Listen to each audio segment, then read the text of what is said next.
A new study by Home Security Heroes has revealed that Threads, Instagram, and other Meta platforms are the worst social media platforms for protecting user privacy.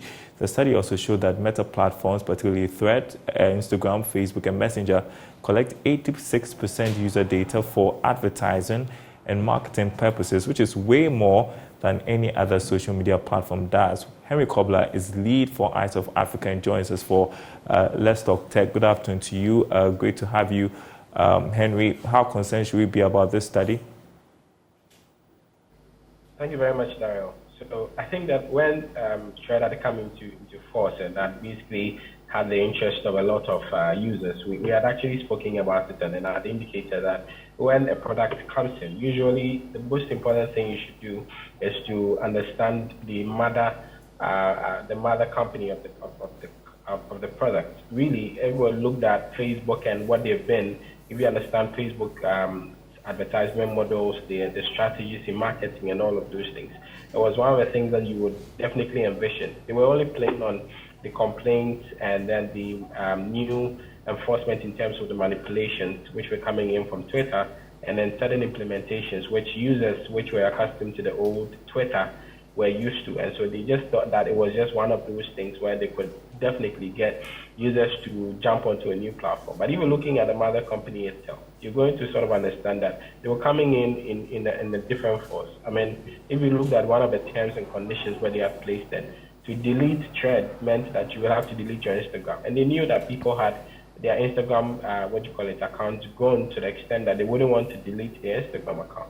And so it was sort of a mind game that they were playing to sort of fit into the market and make sure that they sort of have a competitive product, which was going to be there. Now, to what we should be concerned about, we should be majorly concerned about, because, I mean, on your phones, definitely every application is not even doing a standalone monitoring. There are quite a number of monitoring purposes which is going on even different applications, which is sort of informing the main application that is monitoring you on the kind of information you're putting out there, the kind of interest you have, the kind of site you're visiting, and all of those things. And so we should sort of be very much concerned. And I'm looking at how our data protection laws definitely could also now look into some of these applications directly and be pushing up laws. I have seen the JRA basically putting taxations on some of these platforms, and they're working. And so I see that there's some level of influence, especially from African countries, that can be on some of these applications. And I feel that it should be the same thing when it comes out to data protection.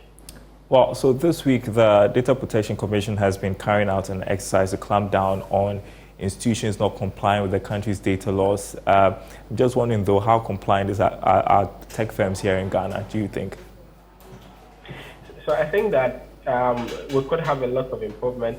Data protection has sort of been in the place where they sort of looking at how they can get people to be compliant. But I've not seen a real on the ground implementation. I've seen trainings and all of those things happening. But as to tapping into systems to relatively see that, clients or companies or startups are actually compliant, I have not really seen that. It's sort of just renewal of licensing and all of those things. At this age, I'm just looking at how can we get into making sure that these companies are being compliant. We have test systems that can understand the models of how they're using some of the information and all of that. I think that for now, they're sort of majorly relying on information or complaints from users and from clients of people, which is now giving them some level of information to process. And I think that even the processing of some of these issues basically is going to take a bit of time, because it has to be reported to the police has to come in.